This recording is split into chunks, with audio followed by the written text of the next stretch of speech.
Hello viewers. Banking aspirants ये ध्यान रखेंगे कि पंजाब नेशनल बैंक कुछ दिन पहले अपना एलबीओ का रिक्रूटमेंट स्टार्ट कर चुके हैं। लेकिन मैं इस वीडियो में उस रिक्रूटमेंट के बारे में बात नहीं करने वाला हूं। मैं आप लोगों के पास एक क्वेश्चन थ्रो करने वाला हूं। आप लोग अपना जो व्यूज है वो मेरे साथ शेयर करिएगा कमेंट बॉक्स में। वो मैं ये कहना चाहता हूं कि आप देखे होंगे कि कुछ लास्ट एक डेढ़ साल में local bank officer different different banks recruit कर रहे हैं। और वही सेम बैंक पहले सिर्फ आईबीपीएस पीओ या फिर एसबीआई पीओ के हिसाब से रिक्रूटमेंट करते थे। लेकिन अभी उन लोगों का मेन फोकस शिफ्ट हो चुका है टुवर्ड्स एलबीओ या फिर एसबीआई के केस में सीबीओ। तो क्या आपको ये एक शिफ्ट में नहीं दिखता? क्या आपको ये समझ में आ रहा है कि जो लोकल बैंक ऑफिसर है और जो एक नॉर्मल पीओ रिक्रूट होता था पहले, उनका पे स्केल के हिसाब से और प्रमोशन स्ट्रेटजी के हिसाब से सब कुछ तो सेम है।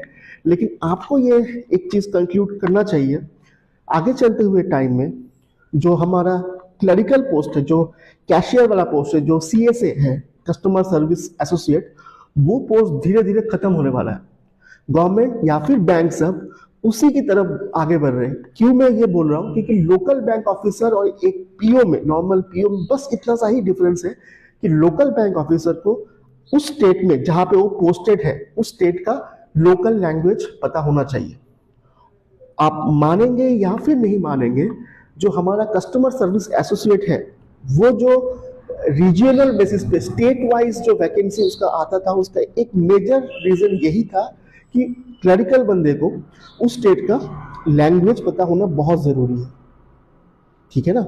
तो अब अगर मैं एक ऑफिसर रिक्रूट कर रहा हूं जिनको भी उस स्टेट का नॉलेज, स्टेट लैंग्वेज का नॉलेज है, तो मुझे जो क्लरिकल सेक्शन जो मुझे उस जगह पे लैंग्वेज वाला जो बैरियर था हमारा, उस जगह पे जो हेल्प करता था, उस हेल्प को मैं नलीफाई कर रहा हूं by recruiting the local bank officer.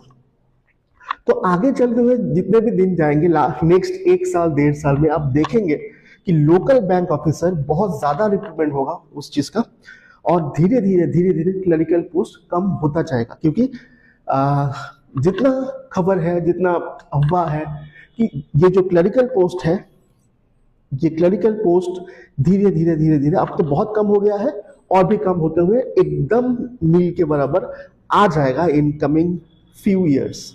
तो अगर आप प्रिपरेशन कर रहे हो तो आप ध्यान रखिए, आप बस क्लरिकल लेवल का पेपर ही सॉल्व मत करिए।